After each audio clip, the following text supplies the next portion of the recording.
My name is Frances Allard, and 3 weeks after my grandfather's funeral, my mother sent a group text. Family meeting, Sunday, 3 p.m. Be on time. No explanation, no warm-up, just a demand. And like a fool, I went. The house looked exactly as I remembered. Neat shrubs, blue shutters, a porch swing no one ever used. But something was different the moment I stepped inside. It wasn't the lighting. It wasn't the silence. It was the arrangement. My family seated stiffly in the living room, with two strangers in tailored suits already waiting. "Frances," my mother said, with that fixed smile she used at church potlucks and school fundraisers, the one that never reached her eyes. "Meet our family advisors." She gestured toward the two men like they were old friends, as if this wasn't an ambush with a dress code. One of them stood to shake my hand. I didn't move. I glanced at my sister Corinne, who stared into her lap like a scolded child, and then at my younger brother Mason, whose eyes were red but dry. My stepfather stood by the fireplace, arms folded like he'd been rehearsing that pose for weeks. "Would you like some coffee?" my mother asked. I set my leather folder on my lap and crossed my legs. "No, I'd like to know why I'm here." "Because we're family," she said, her voice syrupy and staged, "and your grandfather would have wanted us to work together." That's when I realized what this was. Not a meeting, not a conversation. It was a presentation, a coordinated effort to make me hand over the one thing they hadn't been able to steal when he was alive, his legacy. And unfortunately for them, I'd come prepared. My grandfather, Harold Vance, wasn't just the man who raised me. He was the reason I believed in structure, in spreadsheets, in sticking to the promises you make, even when no one's watching. He founded Vance Materials when he was 27, with a rusted pickup truck and a handshake loan from a neighbor. By the time I was born, it was a multi-state supplier of commercial-grade lumber, insulation, and concrete composites. Every contractor within 5 counties knew his name. As a child, while my sister begged for sparkly shoes and Mason played with train sets, I asked to visit the warehouse. I loved the sharp scent of pine, the hum of forklifts, the way Grandpa's voice carried through the steel rafters when he walked the floor. When I was 12, he handed me my first ledger and said, "Let's see how your brain handles columns instead of crayons." I was hooked. My mother, Denise, never understood it. She liked nice things, and she liked them fast. She once told me, "Your grandfather builds warehouses. I build a life."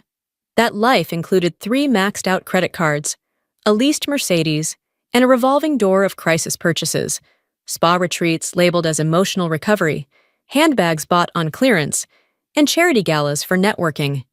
The will was read 2 weeks after the funeral, in a wood-paneled conference room that smelled of furniture polish and antique leather. My mother wore black silk and oversized sunglasses, like she'd stepped off the set of a low-budget soap opera. Corinne sniffled softly through the preamble. Mason just looked confused. The executor, Mr. Halbrook, kept a steady voice as he moved through the formalities. Minor bequests, a scholarship donation to Grandpa's alma mater, a small trust for a retired employee. And then, to my granddaughter, Frances Claire Allard, I leave the remainder of my estate, including, but not limited to, all remaining shares in Vance Materials, my personal investment accounts, real property holdings, and personal effects. The room froze. I felt it before I heard the reaction. "This is a joke," my mother spat, pushing her sunglasses up to her forehead. He must have been confused. "Read it again." "I've read it several times, Mrs. Vance," Halbrook replied, unfazed. "Your father was explicit." Corinne gasped like it was a line from a stage play. "He loved all of us. He wouldn't pick favorites." Mason didn't say a word.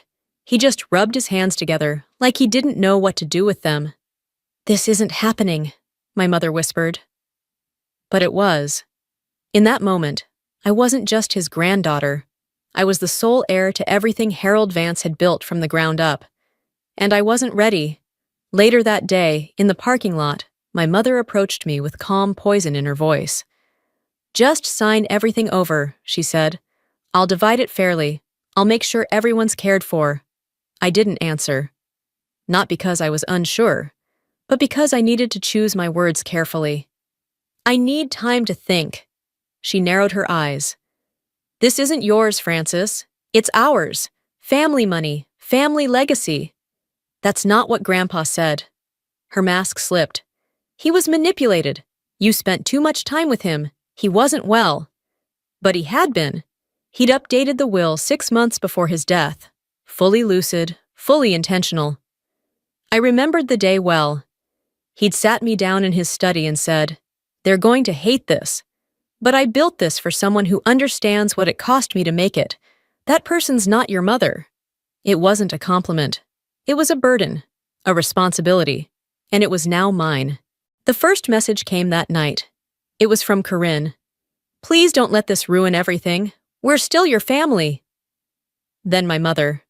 "You'll understand once you have children of your own. Family comes first." Then Mason, a single-word text at 1:43 a.m. Why? By morning, my voicemail was full. Old friends of my mother. Women I hadn't seen since the neighborhood bake sales in middle school. "Francis, I'm heartbroken. Your mother always spoke so highly of you. This is such a disappointment." Disappointment. That word showed up a lot. What they didn't see, what they'd never cared to understand, was what Grandpa and I had actually built together. Not just a business relationship, but a bond forged in mutual respect. I didn't inherit it like a lottery.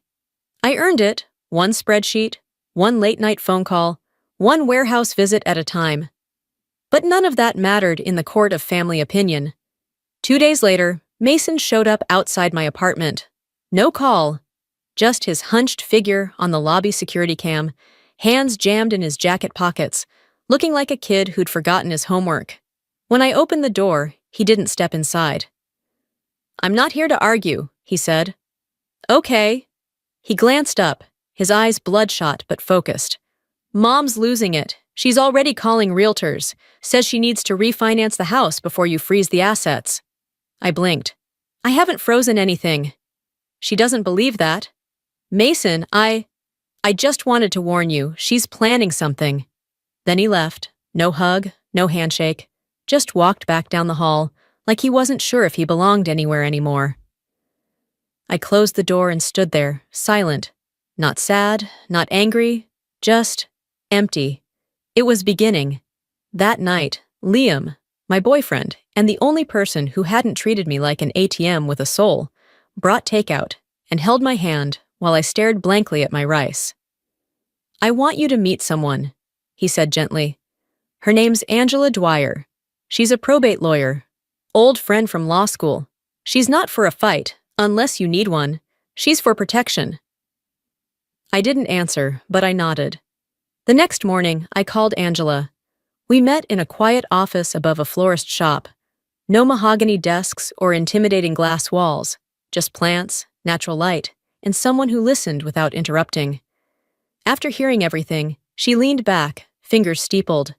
"You're already in the middle of a coordinated pressure campaign," she said. "Classic family guilt tactics, but based on the will and what you've told me, you're on firm legal ground." "I don't want to fight them," I said. "I just want it to stop." "Then we prepare," she said, "just in case. Document every message, every voicemail, every visit, and no signing anything, no matter what they call it." I agreed. It sounded simple. Until the next message arrived. It was a photo, my mother shopping for patio furniture. "Retail therapy through grief," she captioned it. #self-care. That same day, she texted me claiming she couldn't afford her utility bill. And that's when I started printing everything. The formal invitation arrived in the form of a text message from my mother. "Sunday, 3 p.m., house. Let's resolve this. Bring your paperwork." No signature, no emoji, just a time-stamped grenade. Angela didn't like it. "This feels like an ambush," she warned. "It is," I replied. "But I'm not walking in blind." She offered to come. I declined. "I need to face them myself, but I want you waiting nearby." "One text," she said, "and I'll be at the door in 60 seconds. I arrived at exactly 2:59 p.m. The curtains were drawn. The porch smelled faintly of her perfume, which told me she'd been outside earlier, likely rehearsing. She opened the door before I could knock. "Francis," she beamed, hair freshly styled, teeth glinting like a campaign poster. "Right on time." Inside, the living room was arranged like a deposition. Corinne sat on the edge of the couch, spine stiff, hands knotted in her lap, Mason beside her, eyes down. My stepfather hovered near the fireplace like a bouncer. And there they were, two suited men seated in the armchairs usually reserved for family, legal pads, briefcases, wedding bandans on their left hands, smiles too wide. "This is Mr. Hale and Mr. Darnell," my mother said, gesturing grandly. "They've kindly offered to help us untangle this unfortunate misunderstanding." I nodded but didn't offer a handshake. I wasn't here to play polite. Only one chair was open, a high-backed wooden one placed squarely across from them all. Interrogation seating. I sat without a word and laid my leather folder across my lap. "Would you like some coffee?" my mother asked again, still stuck on her desperate illusion of civility. "I'm fine, let's get to it." Mr. Hale cleared his throat. "We're here today because your family is deeply concerned about the strain this has caused. No one wants a prolonged dispute, especially when your grandfather's intention was clearly for the family to stay united." I let the silence stretch. "He wrote a will!" My mother jumped in, her voice honeyed and firm. "And we're not disputing that, sweetheart. But surely you can agree that splitting everything between us would be more harmonious." "Harmony wasn't in the will either." Mr. Darnell opened his briefcase, sliding a stack of documents across the table. "This is a voluntary redistribution agreement. You retain a healthy percentage, 20%. The rest returns to the family, as was always understood." "Understood by whom?" Corinne finally spoke. "Grandpa was sick, Francis. He wasn't thinking clearly. He thought you'd know what to do." "I do know," I said calmly, "which is why I won't be signing that." Mason stirred. "Mom says if we don't sort this now, we might lose the house." "And why is that?" I asked, still calm. "Did someone take out a second mortgage again?" My mother's expression cracked for a split second, before snapping back into place. "Francis, don't do this." Mr. Hale jumped in. "It would be unfortunate if this moved to court. Claims of undue influence could muddy the estate's reputation." There it was. The threat, dressed up in legalese and polished leather. I placed my hand on the folder. "Before I respond, I'd like to clarify one thing." I looked at Craig. "6 months ago, you mentioned to Grandpa's nurse that you'd already put a deposit on a property in Naples. Was that with inheritance money you hadn't yet received?" His mouth opened, then closed. "I have a recording," I continued, "and a paper trail." My mother's smile vanished. I opened the folder and laid out one sheet. A printout from my grandfather's ledger. His handwriting. "Loaned Denise $30,000. She said it was for Mason's college. Heard later it was a crisis cruise." Last time. Then the next. A dated Instagram photo of her sipping champagne aboard a ship. Caption, "Deserved this. #blessed." I looked up at the two advisors. "Still feel like drawing up paperwork today?" They didn't answer, neither did anyone else. My mother stood so suddenly her chair scraped against the hardwood. "You ungrateful little—" I didn't flinch. I just slid another paper across the table. "May 8th. You told Grandpa Rachel needed emergency dental surgery. He gave you 20 grand. I glanced at Corinne. "You were in Scottsdale that weekend. Spa package, right?" I remember the monogrammed robe. Corinne went pale. Craig cursed under his breath. "Francis, this is low, digging through a dead man's notes to twist his memory against his own family." "He wasn't confused," I said. "He was exhausted, and he kept records because he knew this would happen." I reached for the last item in my folder. A sealed envelope, slightly worn, addressed in my grandfather's looping script, for Francis. If they come for it. I didn't open it. I didn't need to. But the two men in suits were already shifting in their chairs, the confidence draining from their posture. Mr. Hale adjusted his tie. "Miss Allard, we were told this would be a cooperative conversation." "It was never going to be that." And you're not legal counsel, are you? Just pressure brokers. I turned to my mother. You didn't tell them I already retained a real lawyer, did you? She's in a car outside. One word from me, and she's at the door. The two advisors stood up in near unison. We'll excuse ourselves, one muttered, snapping his briefcase shut. Mrs. Vance, we were unaware of any pending counsel representation. My mother's expression turned to stone. This isn't over, she hissed. Actually, I said, standing, it is.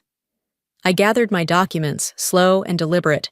I'm not signing anything. I won't enable your spending, and I won't let you rewrite the past just because the present no longer suits you. You owe us. I owe Grandpa. That's who I'm honoring. Then Mason stood. Everyone froze, even Craig. I didn't know, Mason said quietly, about the cruise or the spa, or that you used my name to take money from him. He looked at Mom. You said Francis was selfish, but you lied. About everything. Mason, sit down, she snapped. No. The word hit like a bell. He turned to me. Can I come with you? I nodded. Let's go. Craig stepped forward, chest puffed. You little... I raised my phone. This conversation's been recorded. He stopped cold. We left in silence, passing the stunned faces of a family that had always assumed I'd bend. Not this time. Angela was already out of her car when we stepped onto the driveway. You okay? She asked, eyeing Mason. He's with me, I said. And we're done here. Behind us, the door slammed so hard the porch light flickered. But for once, I didn't look back. Mason didn't speak much on the ride back. He sat in the passenger seat, staring straight ahead, his fingers occasionally tightening around the seatbelt. When we reached my apartment, he followed me inside without asking if he could stay. He already knew. You're on the couch, I said. It folds out. Sheets are clean. He nodded. Thanks. We didn't talk about what happened. Not that night. We just sat in the quiet. I made tea. He drank it. I scrolled through emails. He stared at the ceiling. The silence wasn't heavy. It was healing. By morning, I had a plan. I returned to Grandpa's house, the one I now legally owned, but hadn't touched since the funeral. I unlocked the front door, the air stale with memory and dust. I went straight to his study. The smell of old paper, cedar, and coffee grounds still lingered. His desk was exactly as he left it.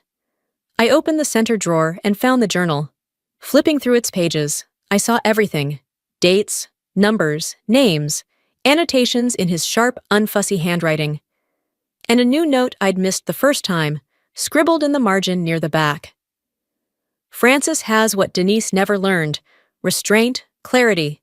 If she chooses to lead, this business may survive me. If she chooses to love, it may outlive us both. I sat there a long time, just breathing. That afternoon, I met Angela for lunch and showed her the journal. She helped me file it as supplementary evidence with the probate court, sealing any loophole that might be exploited later. We also drafted the paperwork for a small educational trust in Mason's name, just enough to support his degree without tying him to anyone's leash. Angela nodded as I signed it. This is clean, fair, generous. When I got home that evening, Mason was reading one of Grandpa's old trade magazines on the couch. You know, I said, leaning on the doorframe, he always wanted to expand the business into green materials. Eco-lumber, thermal concrete, but the board wouldn't move fast enough. Mason looked up. I remember. He used to rant about it during dinner. I smiled. What would you say to an internship? Real work, no shortcuts. He blinked. Are you serious? Completely. A slow smile spread across his face. Relief, hope, maybe a trace of pride. Then yeah, he said. I'd like that. We clinked mugs of cold tea in silent agreement. It wasn't the kind of legacy my mother wanted. It was better. 1 year later, A year later, I reopened the doors to Vance Materials, not as the quiet granddaughter, but as its next chapter. Mason now runs our eco division while finishing school. He's becoming the kind of man Grandpa used to hope he'd be, quietly capable, steady, focused. Corinne reaches out sometimes, in small, careful ways. I don't open the door wide, but I don't shut it either. My mother has disappeared into another zip code. For now. And that's fine. Some inheritances are measured in money. Others are measured in scars, in choices, in silence. Grandpa didn't leave me his empire out of favoritism. He left it because I was the only one who wouldn't burn it to the ground. In his journal, he once wrote, "Frances won't always be loved for doing what's right, but she'll sleep at night." He was right, I do. The wealth he gave me wasn't in stocks or property. It was in clarity, boundaries, strength. And in the end, I didn't just carry his legacy, I built my own.